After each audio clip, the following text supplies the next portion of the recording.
Hello friends, இன்றைக்கி நம்ம வெண்பொங்கல் எப்படி செய்கிறதுன்னு பார்க்கலாம். அதுக்கு நான் 2 கப் பச்சரிசி, 1 கப் பாசிப்பருப்பு எடுத்திருக்கேன்.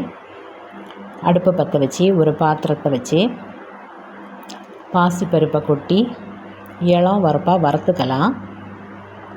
தீயை கொஞ்சம் குறைச்சி வச்சுக்கோங்க.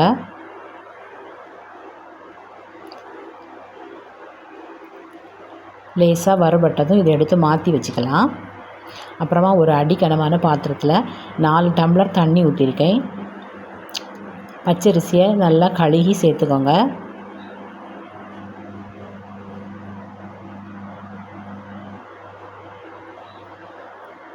அப்புறமா பாசிப்பருப்பையும் நல்லா கழுகி சேர்த்துக்கோங்க.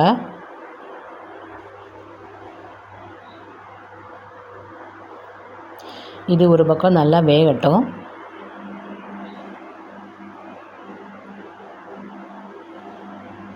அப்புறமா இன்னொரு அடுப்பில் ஒரு பாத்திரத்தில் கொஞ்சம் வெந்நீர் கொதிக்க வச்சுக்கோங்க. பொங்கலில் கொதி வந்ததும் உப்பு சேர்த்துக்கலாம். தேவையான அளவு சேர்த்துக்கோங்க.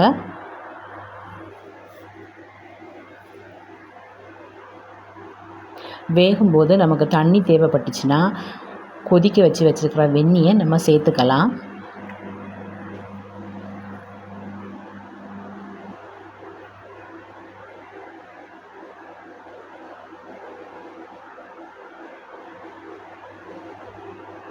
முக்கால் பதம் வெந்ததும் 1/2 கப் ரவை சேர்த்துக்கலாம்.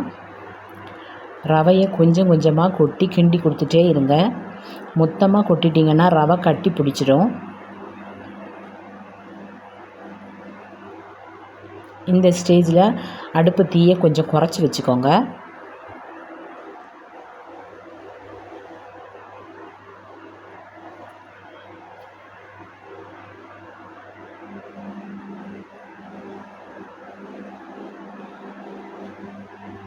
அப்புறம் இன்னொரு பாத்திரத்தை அடுப்பில் வச்சு நெய் சேர்த்துக்கோங்க.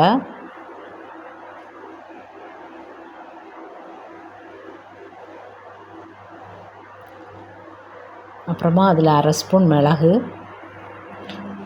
1/2 ஸ்பூன் ஜீரகம், கருவேப்பிலை,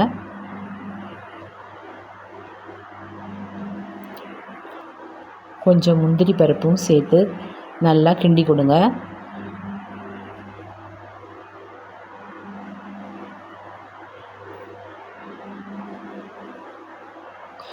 முந்திரி பருப்பு நல்லா வறுபட்டதும் எடுத்து பொங்கலில் சேர்த்துக்கலாம்.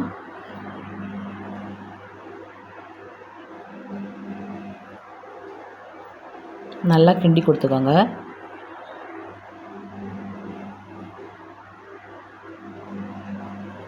அவ்வளோதாங்க, பொங்கல் ரெடி ஆயிடுச்சு.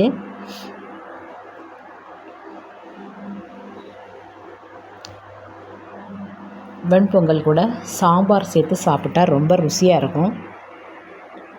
இதை மாதிரி நீங்களும் செஞ்சு பாருங்கள்.